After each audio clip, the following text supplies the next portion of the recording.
ରୋହିତ ଶର୍ମା ଓ ବିରାଟ କୋହଲିଙ୍କ ପାଇଁ ଗମ୍ଭୀରଙ୍କ ଟେଷ୍ଟ କୋଚ୍ ପଦ ଯିବା ସୁନିଶ୍ଚିତ ଜଣାପଡ଼ୁଛି। ଗମ୍ଭୀରଙ୍କ ଟେଷ୍ଟ କୋଚ୍ ପଦ ନିଶ୍ଚିତ ଦେବ।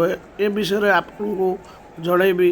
ଚ୍ୟାନେଲକୁ ସବସ୍କ୍ରାଇବ୍ କରିବେ, ଲାଇକ୍ କରିବେ, କମେଣ୍ଟ କରିବେ। ନୂଆ ଆସିଥିଲେ ବେଲ୍ ଆଇକନ୍ଟିକୁ ବଜାଇ ଦେବେ।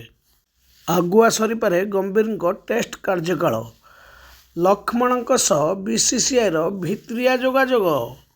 ଦେଖନ୍ତୁ ଆଜ୍ଞା, ଗୌତମ ଗମ୍ଭୀର ଟେଷ୍ଟରେ ସେତେଟା ସଫଳ ହୋଇନାହାନ୍ତି। ସେ ନ୍ୟୁଜିଲାଣ୍ଡ ସିରିଜ୍, ଘରୋଇ ସିରିଜ୍ ହାରିଛନ୍ତି। ଆପଣଙ୍କର ଇଂଲଣ୍ଡ ସାଙ୍ଗରେ ଖେଳ ହୋଇଥିଲା, ସେଥିରେ ଏତେ ବିଫଳ ବି ହୋଇଛନ୍ତି। ଅଷ୍ଟ୍ରେଲିଆ ସିରିଜ୍ରେ ବି ବିଫଳ ହୋଇଛନ୍ତି। ଇଂଲଣ୍ଡ ସିରିଜ୍ ବି ବିଫଳ ହୋଇଛନ୍ତି। ଦକ୍ଷିଣ ଆଫ୍ରିକା ଏବେ ହୋଇଥିଲା, ଆପଣମାନେ ଜାଣିଛନ୍ତି।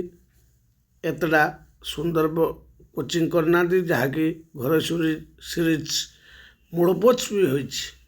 ସେଥିପାଇଁ ଲକ୍ଷ୍ମଣଙ୍କ ସହ ବିସିସିଆଇ ଭିତ୍ରିଆ ଯୋଗାଯୋଗ କରୁଛି। ଲକ୍ଷ୍ମଣ ଯଦି ହଁ ମାରନ୍ତି, ତାହେଲେ ଗମ୍ଭୀରଙ୍କ ପଦ ଯିବା ସୁନିଶ୍ଚିତ।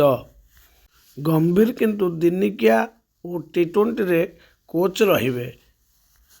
ଲକ୍ଷ୍ମଣଙ୍କ ପାଖରେ ଟେଷ୍ଟର ଭରପୁର ଅଭିଜ୍ଞତା ରହିଛି। ସେଥିପାଇଁ ବିସିସିଆଇ ଲକ୍ଷ୍ମଣଙ୍କ ଉପରେ ବିଚାର କରୁଛି।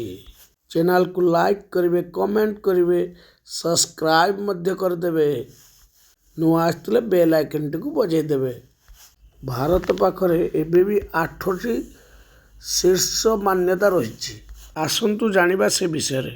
ଟେଷ୍ଟ ଅଲରାଉଣ୍ଡରରେ ରବୀନ୍ଦ୍ର ଜାଡେଜା ଆଗରେ ଅଛନ୍ତି। ଟେଷ୍ଟ ବୋଲରରେ ଯଶପ୍ରୀତ ବୁମରା ଅଧିକା ଅଛନ୍ତି। ଦିନିକିଆ ଦଳ ଭାବେ ଭାରତ ଆଗୁଆ ଅଛି। ଦିନିକିଆ ବ୍ୟାଟର ଭାବେ ରୋହିତ ଶର୍ମା ଆଗରେ ଅଛନ୍ତି। ଟି20 ଦଳ ବି ଭାରତ ଆଗରେ ଅଛି। ଟି20 ବ୍ୟାଟର ଭାବେ ଅଭିଷେକ ଶର୍ମା ଅଛନ୍ତି। ଟି20 ବୋଲର ଭାବେ ବରୁଣ ଚକ୍ରବର୍ତ୍ତୀ ଅଛନ୍ତି। ମହିଳା ଟି20 ବୋଲର ଭାବେ ଦୀପ୍ତି ଶର୍ମା ମଧ୍ୟ ଅଛନ୍ତି। ଜୟ ଜଗନ୍ନାଥ, ଜୟ ଜଗନ୍ନାଥ, ଜୟ ଜଗନ୍ନାଥ।